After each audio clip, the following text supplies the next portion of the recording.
बिहार में परिवर्तन की जरूरत है। शिक्षा को सबसे ज्यादा रसातल में भेजने का काम अगर किया है तो ये बिहार के मुख्यमंत्री नीतीश कुमार जी ने किया है। शिक्षा के प्रति जवाबदेह उनको होना चाहिए।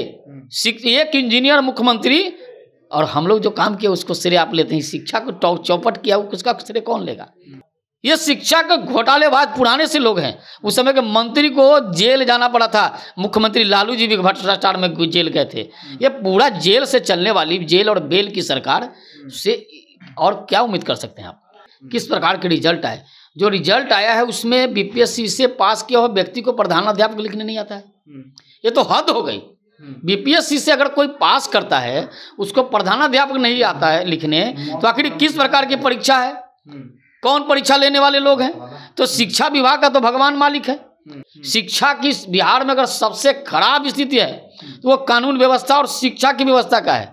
बिहार में आज भी देश की आज़ादी के 75 वर्ष बीतने के बाद भी बच्चे आज भी बोरा पर बैठने को विवश हैं। सड़कें की हालत क्या थी?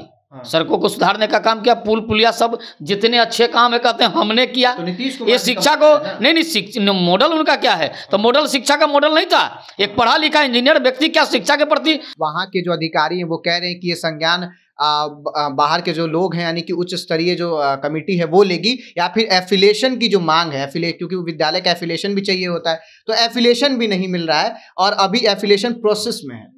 देखिए, शिक्षा विभाग का तो भगवान ही मालिक है। शिक्षा विभाग के द्वारा जिस प्रकार के कारनामे इन दिनों आ रहे हैं, ये अभी शिक्षकों की भर्ती हुई, किस प्रकार का परीक्षा हुआ, किस प्रकार के रिजल्ट आए। जो रिजल्ट आया है उसमें बीपीएससी से पास किया हुआ व्यक्ति को प्रधानाध्यापक लिखने नहीं आता है। ये तो हद हो गई। बीपीएससी से अगर कोई पास करता है उसको प्रधानाध्यापक नहीं आता है लिखने, तो आखिर किस प्रकार की परीक्षा है? कौन परीक्षा लेने वाले लोग हैं? तो शिक्षा विभाग का तो भगवान मालिक है। शिक्षकों की क्या दुर्गति है? शिक्षक बच्चे अभी भी बोरा पर बैठने को विवश है।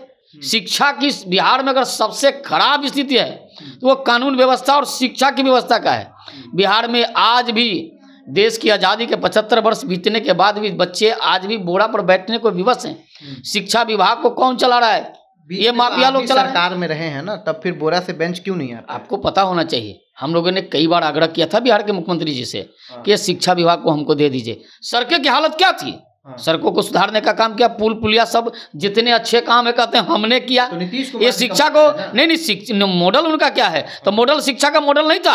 एक पढ़ा लिखा इंजीनियर व्यक्ति क्या शिक्षा के प्रति जवाबदेह नहीं है? शिक्षा उनके डिपार्टमेंट में था, उनके मंत्रालय में था। शिक्षा कभी भी भारतीय जनता पार्टी के पास नहीं था। देश का शिक्षा विभाग मेरे पास है। देखिए देश की शिक्षा की स्थिति। हम तो बिहार के मामले में हम लोग बहुत चिंतित हैं। बिहार में परिवर्तन की जरूरत है। शिक्षा को सबसे ज्यादा रसातल में भेजने का काम अगर किया है तो ये बिहार के मुख्यमंत्री नीतीश कुमार जी ने किया है। शिक्षा के प्रति जवाबदेह उनको होना चाहिए।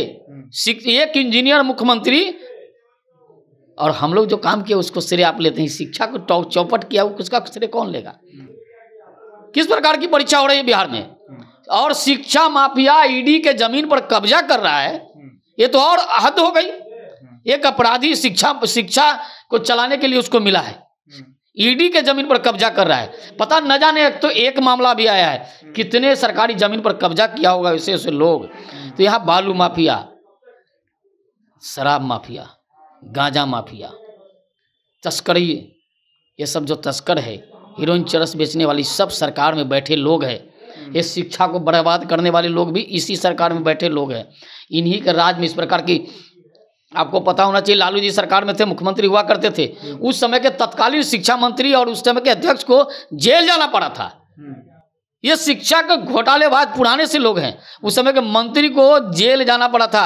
मुख्यमंत्री लालू जी भी भ्रष्टाचार में जेल गए थे। ये पूरा जेल से चलने वाली, जेल और बेल की सरकार से और क्या उम्मीद कर सकते हैं आप? तो चलिए, जेल और बेल की सरकार है यानी कि नीतीश कुमार का। और जो अभी वर्तमान में हम एक मामला देख रहे हैं वैशाली जिले का, किस तरीके से जो एक भू माफिया कह सकते हैं आप, शिक्षा माफिया कह सकते हैं, जो पूर्व में भी परीक्षा घोटाले में वो शामिल रहे हैं और जो टॉपर घोटाला एक समय हुआ था उसमें भी वो शामिल रहे हैं। और हम किस तरीके से जो पूरे प्रदेश में सनसनीखेज जो खबर बना हुआ है कि ईडी की जब्त की हुई जमीन पर जो है वो एक शिक्षा माफिया अपना एक विद्यालय खड़ा कर लेता है और एफिलिएशन के लिए प्रोसेस जो है वो भी आगे पूरा करता है। फिलहाल आपका क्या कुछ कहना है कमेंट बॉक्स में लिख के जरूर बताइएगा। आप देख रहे थे जनता जंक्शन। धन्यवाद।